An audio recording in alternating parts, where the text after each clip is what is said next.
एक बार की बात है, दो लोगों को अस्पताल के एक कमरे में भर्ती कराया गया है, जिसमें एक का नाम सुरेश और दूसरे का किशन था। जिस अस्पताल के कमरे में ये दोनों भर्ती थे, उसमें सिर्फ एक ही खिड़की थी, जो किशन के बेड के पास था। लेकिन किशन को सिर्फ 2 घंटे ही बाहर देखने दिया गया। सुरेश को किसी गंभीर बीमारी के कारण बिस्तर से हिलने भी नहीं दिया जाता था। फिर कुछ दिनों में किशन और सुरेश में दोस्ती हो गई। धीरे धीरे दोनों की दोस्ती इतनी गहरी हो गई कि दोनों आपस में अपने परिवार की बातें करने लगे और एक दूसरे को अपने दिल की बात भी कहने लगे। जब भी किसी को कोई दुख होता तो वह उसे दूसरों के साथ बांटता था। इससे उनका दर्द कम हुआ और वे खुश हो गए। किशन हमेशा उस खिड़की के पास बैठकर सुरेश को बाहर का नजारा सुनाता और सुरेश खुश हो जाता। किशन हमेशा उससे कहता था कि आज बगीचे में इतने लोग घूम रहे हैं, आज मंदिर में कुछ कार्यक्रम चल रहा है, पास के स्कूल में क्या हो रहा है और बाहर मौसम कैसा है। किशन सुरेश को यह सब बताता था। सुरेश के जीवन की आशा टूटती जा रही थी।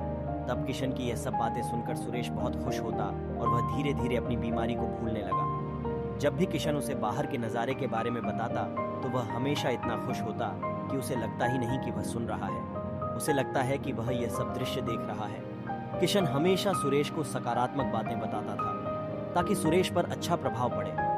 दोनों दोस्तों में दोस्ती इस कदर हो गई थी कि वे एक दूसरे को अपनी सारी बातें बताने लगे। ये सिलसिला कई दिनों तक चलता रहा।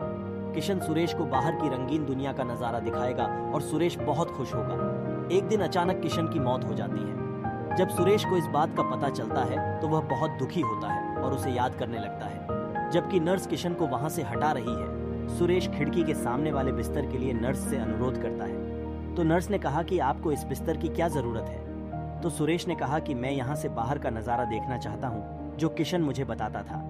लेकिन जब सुरेश ने उस खिड़की से देखा तो वहां कुछ भी नजर नहीं आया, क्योंकि वहां दीवार खड़ी कर दी गई थी। कोई मंदिर व्यवस्थित नहीं था, बच्चे पार्क में खेल रहे थे और कोई स्कूल पास में नहीं था। किशन सुरेश को जो कुछ भी बताता था वह वहां बिल्कुल नहीं था।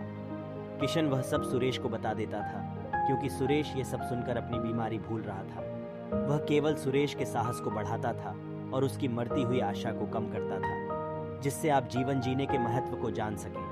हमें इस कहानी से सीख लेनी चाहिए कि हमें हमेशा ऐसा काम करना चाहिए जिससे दूसरों को खुशी मिले और जीने की नई उम्मीद मिले। ऐसा अवसर कभी न चूकें जिससे दूसरों को लाभ हो।